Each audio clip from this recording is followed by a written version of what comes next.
헌법재판소 이 세 명은 대단히 위험한 인물이야. 반국가 단체 성향과 가까워. 그리고 헌재에서 어떤 결정이 나더라도 우리는 그걸 인정하면 안 돼. 쳐들어가. 이런 식의 메시지로 변질될 수 있다. 권성동 원내대표는 자신의 한마디 한마디에 대해서 나중에 책임을 져야 될 것이다. 이런 말씀 드리고 싶습니다. 대변인 말씀 드리기 전에 그 이제 헌법재판관들을 향해서 굉장히 좀 공세를 강하게 펴고 있어요. 네, 그렇습니다. 네. 권성동 원내대표가 어제 기자간담회를 갖고 헌법재판관 8명 중 3명, 문영배 헌재 소장 대행, 정계선, 이미선 재판관을 거론하면서 이 사람들이 민주당과 정치사법 카르텔을 이루고 있고 불공정 재판의 배후다라고 주장을 했어요. 문영배, 정계선, 이미선 네. 세 사람 뭐가 문제라는 거예요? 권성동 원내대표 말은 네. 그 이미선 재판관의 동생이 민변사나 윤석열 퇴진 특위 부위원장이다. 정계선 재판관의 남편이 탄핵소추단의 김희수 변호사와 같은 법무법인에 있다. 이런 이야기였어요. 그리고 네. 문형배의 세계관도 지금은 이제 얘기가 되고 있는데 예. 문영배의 세계관이요? 네, 뭐예요, 이게? 그렇습니다. 그러니까 이제 그 극우성향 유튜브 그라운드 씨와 신남성연대에 올라온 문형배 헌재소장 권한대행 관련 비난 글들을 보면 문형배 세계관이란 그림들이 있어요.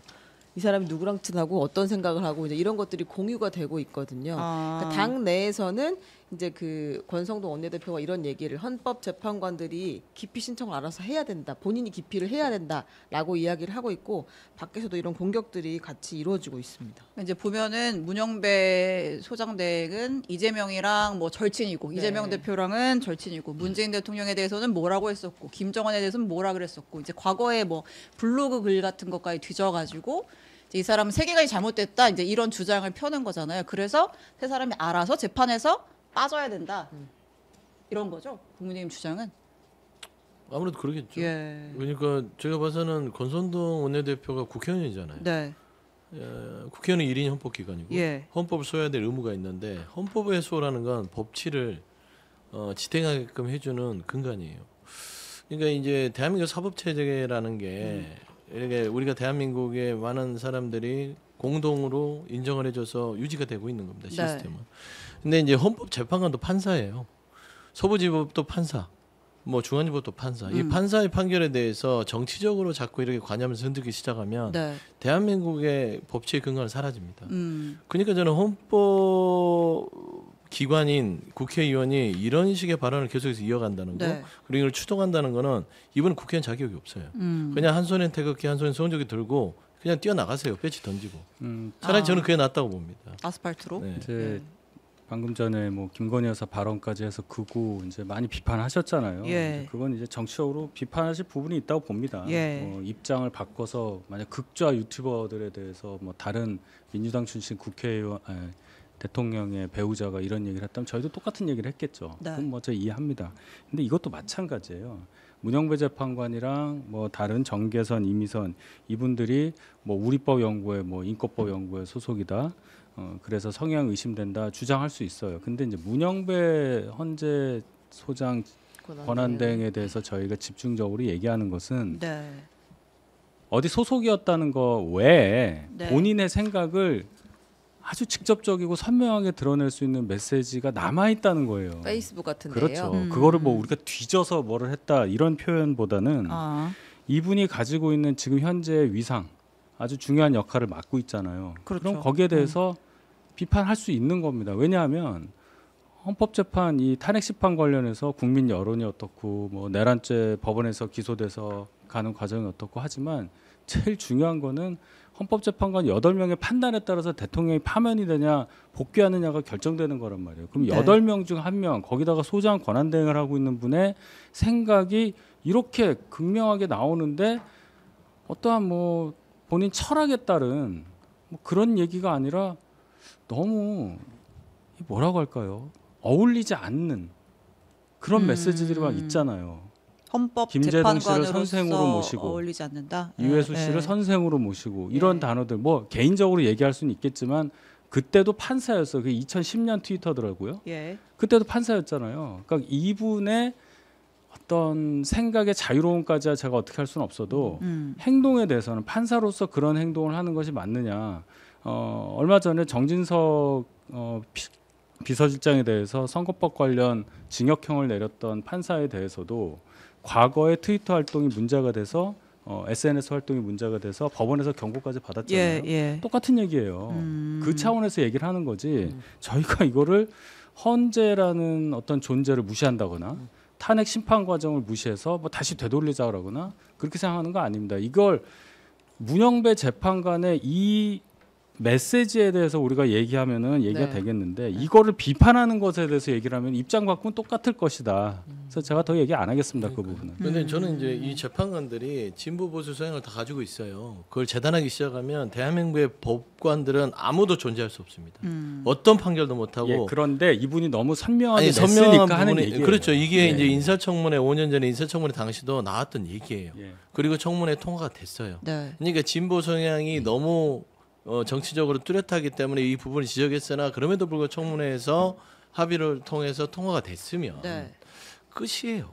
그러니까 진보 성향을 가진 그것도 극명하게 들어가는 우려가 있음에도 불구하고 재판관 임명됐으면 그냥 재판관입니다. 예. 그러니까 제가 한 가지만 부탁드리고 싶은 건 돼지 눈에는 돼지만 보인다고 공사 구분을 좀 했으면 좋겠어요. 그러니까 재판관들이 기계가 아니잖아요.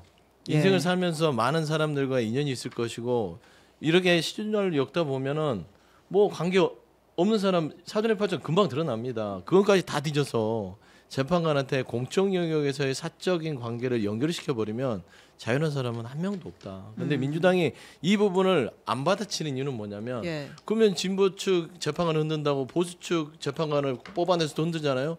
그러면은 이게 나라가 아니에요. 그래서 지금 가만히 있는 건데 권선동 원내대표 여기까지 마세요. 그러면 잘못하다가는 헌재 또 폭동 납니다.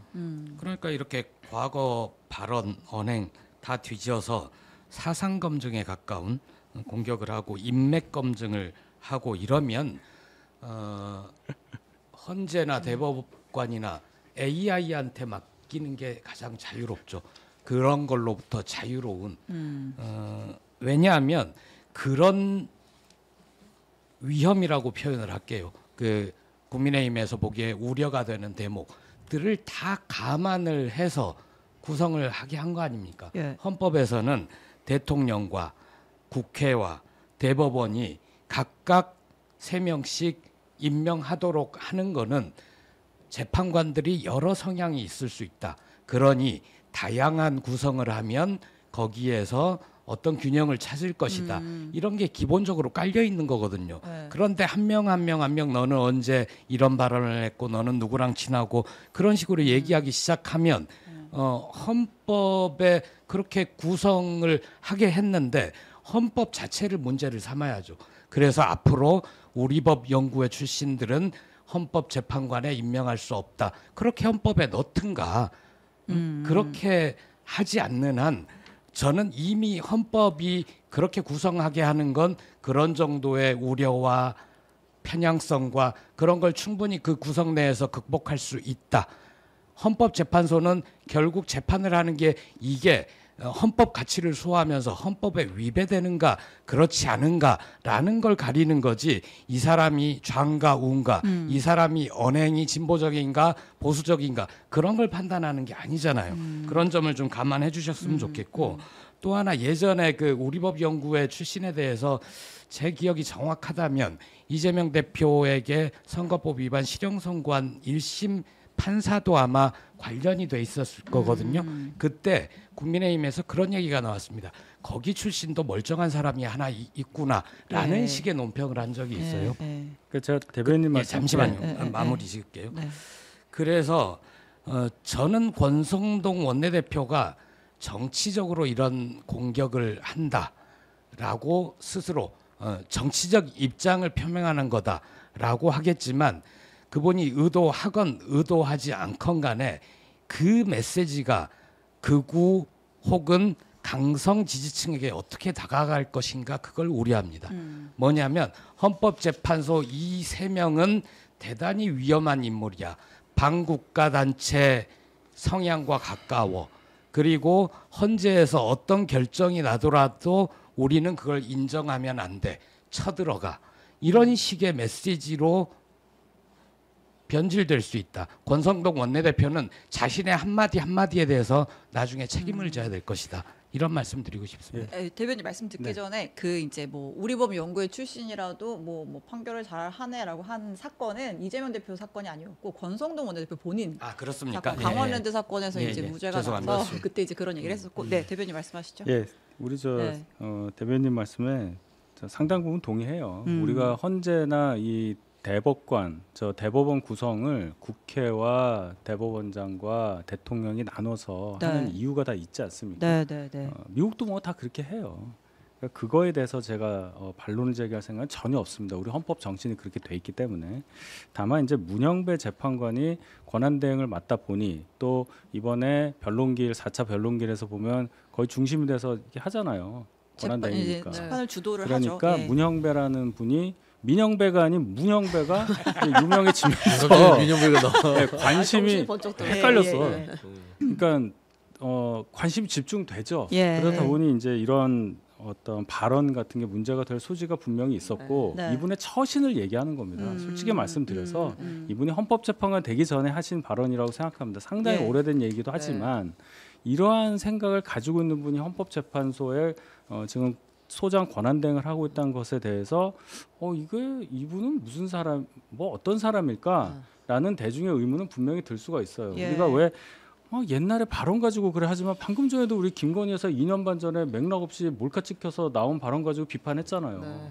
똑같은 얘기예요. 그러니까 이분은 그럼 이럴 거예요. 김건희 여사는 대통령 배우자고 이분은 헌법재판관인데 다르지 않습니까? 근데 제가 말씀드린 거 이분이 이제 대중의 관심을 받기 시작했다는 겁니다. 예. 정치적인 헌재 심판의 중심이 되는 사람이고 그래서 제가 생각하는 것은 이분이 과거에 어떤 말을 했건 뭘 했건 간에 문제가 됐으니 뭐라도 입장 표명이라든지 뭔가는 리액션이 나와줘야 한다는 뜻이에요. 그래야 이 상황 우리가 이렇게 정치적으로 극렬하게 대립하고 있는 상황에서 그 논란을 조금이라도 줄일 수 있지. 이거 뭐 헌재 이 체제를 부정하는 거냐, 헌법 정신을 부정하는 이 얘기하고는 다른 얘기라고 저는 생각해요. 근데 이제 네. 그 뭐 인정하는 부분들 그다음에 그 누구예요? 문영배 이 헌재 대행이 네. 이 입장을 밝힌다는 것은 있을 수 없는 일이에요. 그러니까 이거를 들어가는 순간 헌재에 대해서 그걸 인정하게 되는 것이고. 예. 근데 이렇게 저는 그 권선동 원내대표나 주변에 있는 사람들이 헌재에 문영배 재판관을 흔들면 흔들수록 윤석열 대통령에겐 좋을 게 없어요. 속도로 더 낼 겁니다. 네. 본인의 임기도 4월 18일까지고 이렇게 괜히 뭐 정치적으로 재판소가 흔들리면 예. 정당한 재판이 제대로 안 되겠구나 하기 때문에 저는 헌재가 결정하면 끝이에요. 아무리 흔들어봤자 한 달을 못 흔들 겁니다. 네. 그렇기 때문에 좋은 전략은 아니지만 저는 우려스러운 것은 그들의 전략을 제가 걱정하는 건 아니고 이게 사회 혼란으로 이어질까 봐. 지지자들의 어떤 헌재 결정을 반발해서 불복한다든지. 불복하고 인정할 수 없다 해서 난동을 또 피우고 문영배 재판관이나 마음에 안 드는 재판관들은 리치를 가고 이런 사회적인 분위기가 만연될까 봐 그래요.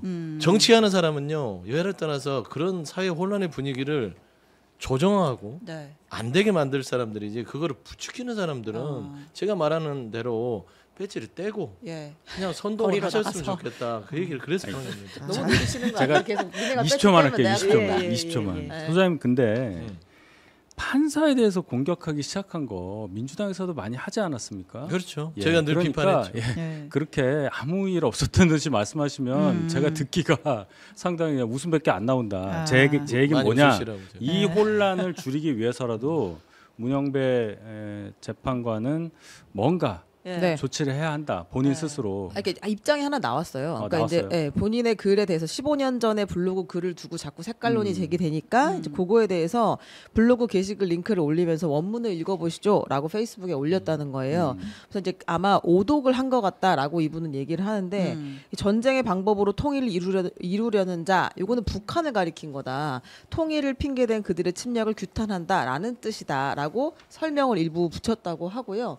이걸 저기 찾아봤는데 잘 안 나와요. 아마 페이스북 전체가 닫힌 건지 어쩐 건지는 모르겠어요. 문영배 재판관이 그거는 전략적으로 잘못한 더 거예요. 이상 사실 뭐 얘기 안 하는 게 얘기를 안 하는 게 그 좋아요. 정도가 딱 좋을 그분도 것 얼마나 같은데. 곤란하겠어요. 그러니까 그러니까 저도 짧게 말씀드리면 지금 그 권성동 원내대표가 공격하는 분이 네. 문영배 대행뿐만이 아니잖아요. 네. 네. 문영배, 이미선, 정계선 네. 이 세 분에 대해서 공격을 하고 있거든요. 네. 회피 신청이란 얘기를 합니다. 네. 이런 워딩을 그대로 말씀드리면 그런 재판관들이 탄핵 심판했을 경우 과연 공정성을 담보할 수 있나, 깨끗하게 승복할 수 있겠나라는 차원에서 봤을 때 스스로 회피해야 마땅하다라고 얘기합니다. 네. 지금 8분이에요.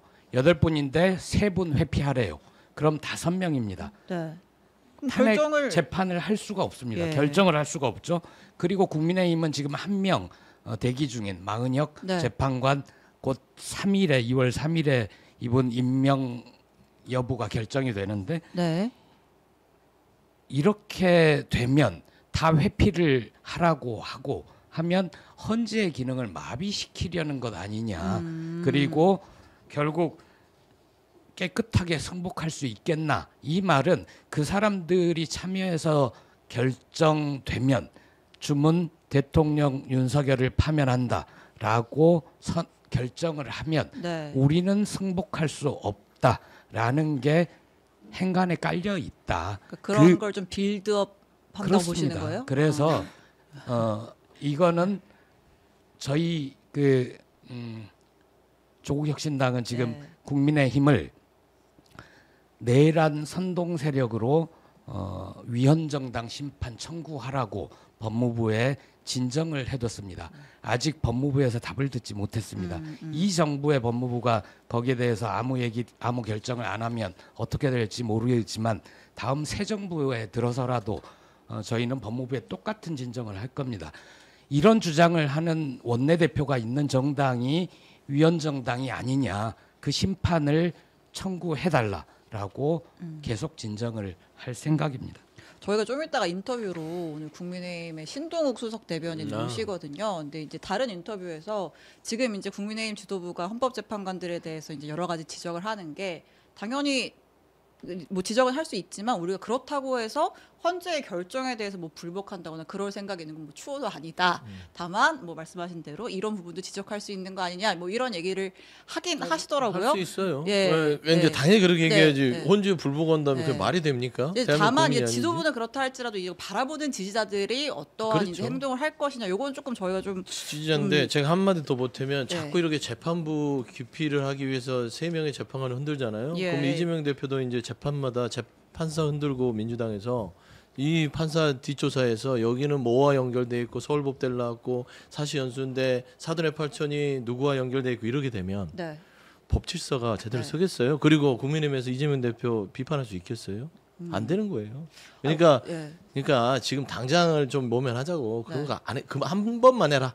아니, 한 번만 언제부터 했으면 이렇게 좋겠어. 판사 공격들을 그러니까 왜 판사 공격을 원래 하는지 재판에서 판사 공격하는 게 제일 불리한 거 아니에요? 불리한 거지. 괘씸죄가 있잖아요. 예. 원조가 이제 원조가 또 뭐 저희 반대편에 계시니까 네. 뭐 누가 잘했다 잘못했다 네. 네. 떠나서 뭐 불복이나 그런 얘기를 네. 어떻게 할 수 있겠어요. 네. 헌법 체제 안에서 정치를 하는 건데 그 얘기는 절대 아니다. 그러니까 네. 위헌 정당 심판 제소 시도를 멈춰 주시기를 아. 우리 김보엽 대변인께 부탁을 드리고 절대 그거 아니다라고 네. 제가 다시 한번 강조합니다. 네. 네. 아까 뭐 잠깐 말씀 중에 노가 있었지만 헌재가 이제 2월 3일에 그러니까 이제 마은혁 후보자를 최상목 권한대행 임명하지 않은 게 위헌인지 아닌지 결정을 내리죠. 이제 그 결정이 내려지면 거기에 따라서 이제 최상목 권한대행이 뭐 임명 절차를 밟게 될지 그것 또한 좀 주목을 해봐야 될 것 같고.